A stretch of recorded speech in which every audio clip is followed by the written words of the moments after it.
जय जय श्री राम, जय सीताराम।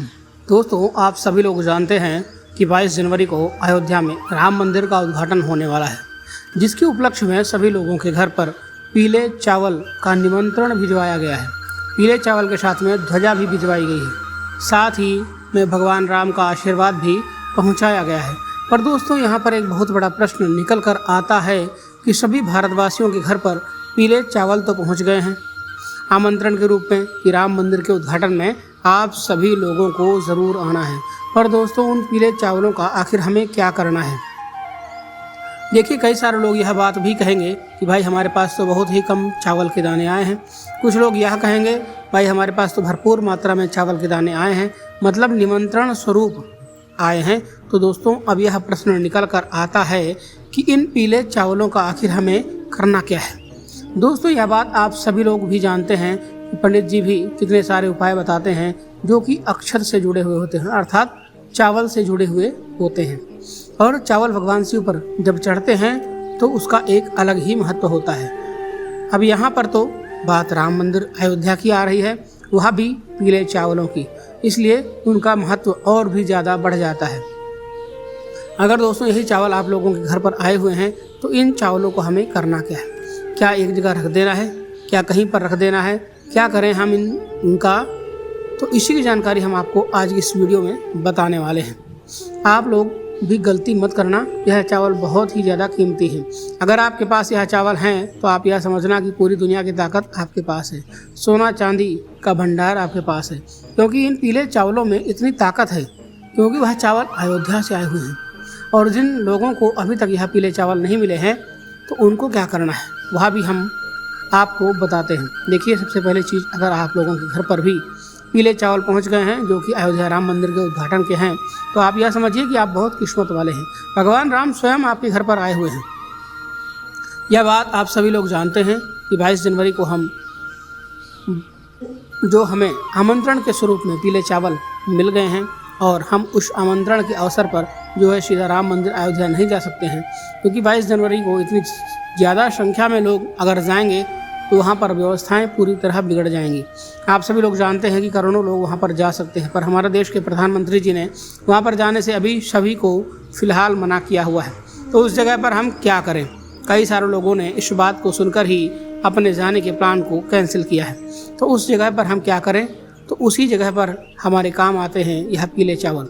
अब यह पीले चावल ही हैं तो यहाँ पर बहुत बड़ा चमत्कार करते हैं दोस्तों। 22 जनवरी को राम मंदिर में भगवान राम विराजित होंगे, उनकी प्राण प्रतिष्ठा होगी, सभी लोग खुशियाँ मनाएंगे। तो उसी समय पर आप लोगों को भी अपने घर पर आए हुए इन पीले चावलों का इस्तेमाल करना है। अब यह पीले चावल जो हैं यह आपके आमंत्रण के लिए ही हैं। यह भगवान राम भी हैं, यह भगवान राम का आशीर्वाद भी है और यह आपके घर में सुख समृद्धि बढ़ाने वाले भी हैं। आप लोग शायद जानते ही होंगे, पूज्य गुरु जी ने कई बार पीले चावलों का महत्व ही बताया है। अक्षत का मतलब ही यही होता है कि वह कभी खत्म नहीं होता है, कभी क्षय नहीं होता है, वो हमेशा बना रहता है। उसी तरीके से यह पीले चावल हैं। जिस भी व्यक्ति के घर में राम मंदिर अयोध्या का पीला चावल पहुंचा है, एक दाना भी पहुंचा है, तो आप बहुत किस्मत वाले हो। बस एक चावल का दाना भी पहुंचा है तो आप इस वीडियो को पूरा ज़रूर देख लेना। दोस्तों, सबसे पहली चीज़, अगर आपके घर में राम मंदिर के पीले चावल पहुंच गए हैं तो इन पीले चावलों को आपको बहुत ही संभाल कर रखना है, क्योंकि राम भगवान खुद आपके घर पर आए हुए हैं। आप खुद तो वहां पर उस दिन नहीं जा सकते हैं जिस दिन उनके प्राण की प्रतिष्ठा हो रही है। तो राम मंदिर से भगवान राम ने अपना एक स्वरूप आपके लिए भेजा हुआ है, वह किसी भी रूप में आ सकते हैं। तो पीले चावलों के रूप में आप उन्हें समझ सकते हैं। पहला कारण तो यह हो गया। दूसरा जो कारण है वह है कि इन चावलों में भगवान राम का आशीर्वाद है। अब इस आशीर्वाद को आप कैसे ले सकते हो? आशीर्वाद तो आपके पास पहुंच के आया है, बस आपको इस आशीर्वाद को सही जगह पर पहुंचाने की ज़रूरत है। देखिए, आपके पास जितने भी चावल के दाने आए हुए हैं, आप अपने घर में अलग अलग स्थानों पर चावल का दाना रख दो। यह चावल का दाना आशीर्वाद स्वरूप है राम भगवान का। अब आप देखेंगे कि आपको क्या करना है। जैसे आपके घर की तिजोरी है, जहाँ पर आप धन रखते हो, पैसा रखते हो, आप चाहते हो कि इस जगह पर कभी भी धन का अभाव ना हो, धन खाली ना हो। अक्षय का मतलब यही होता है, अक्षत को आप जहाँ पर भी रख देते हैं उस जगह में कभी वह खाली होने नहीं देता है। जब भगवान राम का आशीर्वाद के चावल हों, राम भगवान के आमंत्रण के चावल हों, या फिर इससे अच्छी बात और क्या हो सकती है। तो आप एक चावल का दाना या ज़्यादा मात्रा में हो तो जितना चाहो आप उतना रख सकते हो, पर हम आपको कहेंगे कम से कम एक चावल का दाना तो ज़रूर रखिएगा, क्योंकि कई सारे लोगों के घर में कम से कम दाने यहाँ पर मिले हुए हैं। एक चावल का दाना आपको लेना है और अपने घर की तिजोरी में जाकर रख देना है। यह हमने आपको पहला उपाय बता दिया है। उसके बाद में दूसरा, अपने घर के मंदिर में हम आपको वाकई में बताएंगे कि अपने घर के मंदिर में रख देना है। पहला अपने तिजोरी में रख देना है, वहाँ पर रख दिया। अब दूसरी बात करते हैं, दूसरा दाना आप ले जाना अपने घर के रसोई घर में जहाँ पर आप भोजन बनाते हो, ताकि जब आप भोजन बनाओ उस समय भी भगवान का आशीर्वाद आप पर बना रहे और आपका जो भोजन है बहुत ही स्वादिष्ट बने। इसलिए आपको क्या करना चाहिए कि दूसरा चावल का दाना अपने घर के रसोई घर में रख देना चाहिए, वह भी सुरक्षित जगह पर। ऐसा ना हो कि आपने रख दिया और कल इधर उधर कर दिया, तो वैसा नहीं होना चाहिए। भगवान राम का नाम लेकर रख देना और कह देना कि वह हमेशा आपके ऊपर आशीर्वाद प्रदान करते रहें, भगवान राम का आशीर्वाद सदैव आपके ऊपर यहाँ पर बना रहे।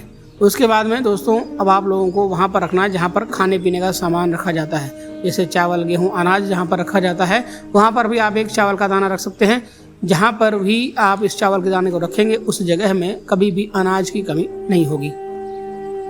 चावल के दाने जो बचे हुए हैं वह पूरे ले जा करके अपने घर के मंदिर में रख दो। मंदिर में ले जा करके बस रख देना है। यह बात हमने आपको कभी अभी की बता दी है। पर उस दिन क्या करना है, जिस दिन भगवान राम आएंगे अयोध्या में राम मंदिर में और उनकी प्राण प्रतिष्ठा होगी, उस दिन हमें क्या करना है, इन पीले चावलों का उस दिन हमें क्या करना है, क्योंकि ज़रूरी काम तो उसी दिन है, आपको उपाय उसी दिन करना है। ये जो पीले चावल आप लोगों के लिए पास आए हुए हैं, क्योंकि यह लोग तो सब लोग वहाँ नहीं जा पाएंगे क्योंकि बहुत ज़्यादा भीड़ होगी और कई सारे करोड़ों लोग तो जा नहीं पाएंगे, तो उनके लिए यह पीले चावल काम आएंगे। आपको करना क्या है, देखो, जब भी भगवान राम की प्राण प्रतिष्ठा हो तो उस समय आपको अपने घर में भी इन चावलों को अपने पूजा वाले स्थान पर रख लेना है। पूजन वाले स्थान पर रखने के बाद क्या करना है, आपने जैसे भगवान की पूजा करते हैं, जैसे आपको राम मंदिर में प्राण प्रतिष्ठा में दिखाया जाए, आपको भी वैसे वैसे करते जाना है। बस थोड़ी सी तैयारियाँ पहले से करके रखनी है। अपनी पूजा की थाली तैयार करके रखनी है और भगवान के लिए भोग की तैयारी रखनी है, फल प्रसाद की तैयारी रखनी है, फूल माला की तैयारी रखनी है। और जो भी आप अपनी तरफ से और तैयारी करना चाहें भगवान राम के लिए कर सकते हैं। भगवान राम के लिए आप जो भी अपनी पूजा की तैयारी कर सकते हैं। भगवान की पूजा आपको उस समय उन चावलों को सामने रख करके भगवान श्री राम की पूजा अर्चना करनी है। मन में यह ध्यान रखें कि मैं भगवान श्री राम का पूजन कर रहा हूँ, जिससे भगवान श्री राम की पूरी कृपा आपके ऊपर बनी रहे। आप मन में यह समझ करके पूजन करिए कि मैं यजमान हूँ और भगवान की मैं प्राण प्रतिष्ठा कर रहा हूँ।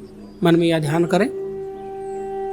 आप सभी जानते हैं कि राम मंदिर का जो उद्घाटन होगा उसकी पूरी लाइव स्ट्रीमिंग आपको कहीं ना कहीं टीवी के माध्यम से आपके घर पर दिखाई जाएगी। आपको क्या करना है, जब आप पूजा करने के लिए बैठो तो अपने चावलों को सामने रख लें। हो सके तो भगवान राम और माता सीता की, लक्ष्मण जी की तस्वीर, या आपके पास में जो भगवान श्री राम जी का मंदिर का फ़ोटो के साथ में भगवान श्री राम जी की फ़ोटो आपको प्राप्त हुई है, वह फ़ोटो भी अपने सामने रख करके पूजा कर लीजिए। जैसे जैसे आपको वहाँ बताया जाएगा वैसे वैसे आपको पूजा करते जाना है। और उसके पश्चात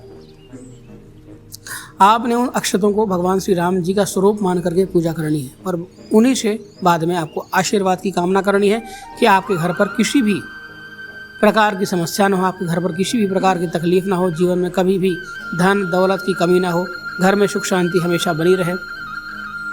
आपको यह समझना है कि यह चावल आपके पास भगवान श्री राम का रूप लेकर के आए हुए हैं। इस प्रकार आपने अक्षतों की पूजा कर देनी है, टीका लगाना है, ठीक है ना। ध्यान करते हुए, माता का ध्यान करते हुए, माता सीता का ध्यान करते हुए, लक्ष्मण जी का ध्यान करते हुए आपने पूरी तरीके से पूजा अर्चना कर लेनी है। बाद में आपको भगवान से प्रार्थना करनी है और उसके बाद में आपको दीपक भी लगाना है। दोस्तों, दीपक लगाना मत भूलिएगा। इस दिन को ऐसी दिवाली मनाइए कि पूरी दुनिया याद रखे। आज के दिन हमें कम से कम अपने घर में 21 दीपक हर जगह लगाने चाहिए।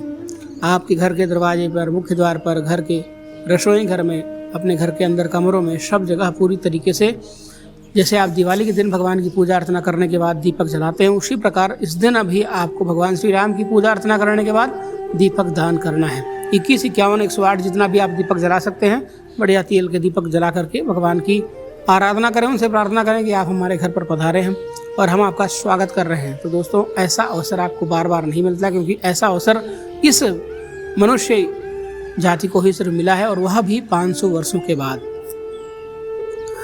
दीपावली तो मनाना बिल्कुल पक्का ही है। अब दीपावली हम लोग कैसे मनाएंगे? आप जैसे दीपावली के दिन लक्ष्मी पूजन करते हैं रात्रि में, वैसे ही आप लोगों को इस बार भगवान श्री राम की पूजा अर्चना करनी है, और उसके बाद में आपको दीपक प्रज्वलित कर देना है। आपके मन में जैसा भी हो, जैसा भी आप मन से पूजा करना चाहें, अपने मन से भगवान की पूजा करें, और भगवान की कृपा आपके ऊपर उसी दिन से होना प्रारंभ हो जाएगी। दीपक आपने तैयार करके रखने हैं। दीपक उस समय भी आप 5 दीपक जलाएं पूजा के समय, और संध्या काल में तो कम से कम 21 दीपक ज़रूर जलाएं। भगवान राम के लिए एक दीपक उस समय आप ज़रूर जला दें, जो कि गोल बत्ती का होगा, क्योंकि वह देवता है, इसलिए उनके लिए एक गोल बत्ती का दीपक होगा। और यहाँ पर आप शुद्ध देसी गाय के घी का उपयोग करना, ठीक है। आपसे अगर हो सकता है तो आप पूजा के समय दीपक जला लें। आज की इस पूजा में आपको आटे का दीपक नहीं लेना है, आपको मिट्टी का ही दीपक लगाना है, या पीतल का हो, तांबे का हो, वह भी दीपक ले सकते हैं, धातु का दीपक ले सकते हैं, लेकिन आटे का दीपक आप मत लगाइएगा। और देसी गाय के घी का दीपक मिल जाए तो बहुत ही सुंदर है, अन्यथा जो भी आपके पास उपलब्ध सामग्री हो, उन सभी सामग्रियों से आपको भगवान की अर्चना करनी है, पूजा करनी है। गोल बत्ती का घी का दीपक तैयार कर लेना है पूजा के समय, और उसके बाद में आरती करके कपूर की भी जला, कपूर से भी आप भगवान की आरती कर देना। दोस्तों, अब अपने घर पर कुछ विशेष स्थानों पर आपको दीपक लगाने में, मतलब भगवान पूजा करने के बाद में देखिए आपको क्या करना है। आपकी जितनी क्षमता हो उतनी मिट्टी की दीपक ले लेना है, और उन दीपकों में लंबी बत्ती का प्रयोग करना है। लंबी बत्ती रखकर आपके पास जो तेल है वो उनके अंदर डाल देना है। अब देखिए, विशेष रूप से हम आपको कुछ स्थान बता रहे हैं, बाकी आपकी जो मर्जी हो उस जगह पर आप दीपक रख सकते हैं। सबसे पहला स्थान है दोस्तों अपने घर के रसोई घर में दीपक रखना। दूसरा, पितरों के लिए भी आपको, जहाँ पर आपने पीने का पानी रखते हैं वहाँ पर आपके पितरों का स्थान होता है, तो इसलिए वहाँ पर भी आपको दीपक रखने हैं। दक्षिण दिशा की तरफ मुँह करके बत्ती का, क्योंकि दक्षिण दिशा की तरफ मुँह करके पितरों के लिए दीपक रखा जाता है।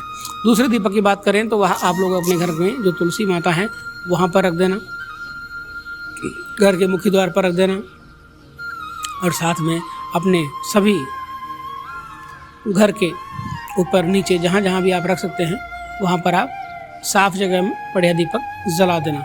और उसके बाद में आपको मंदिर में भी दीपक जलाना है, इस बात का ध्यान रखना, मंदिर में भी 5 दीपक ज़रूर जलाइएगा। और उसके पश्चात अपने घर के चारों तरफ आपको दीपक जलानी है।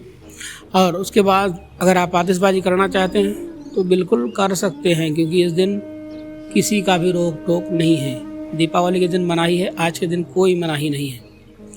उनके स्वागत के लिए जितनी ज़्यादा खुशी मना सकते हैं उतनी ज़्यादा खुशी मनाइए, भगवान की कृपा आपके ऊपर होगी। आप जिन चावलों का आपने पूजन किया उन चावलों को हमेशा अपने पास सुरक्षित रखना, उन्हें संभाल कर रखना, क्योंकि यह भगवान का स्वरूप है, भगवान का आशीर्वाद स्वरूप है। आपके पास वह अक्षत सदैव बना रहेगा।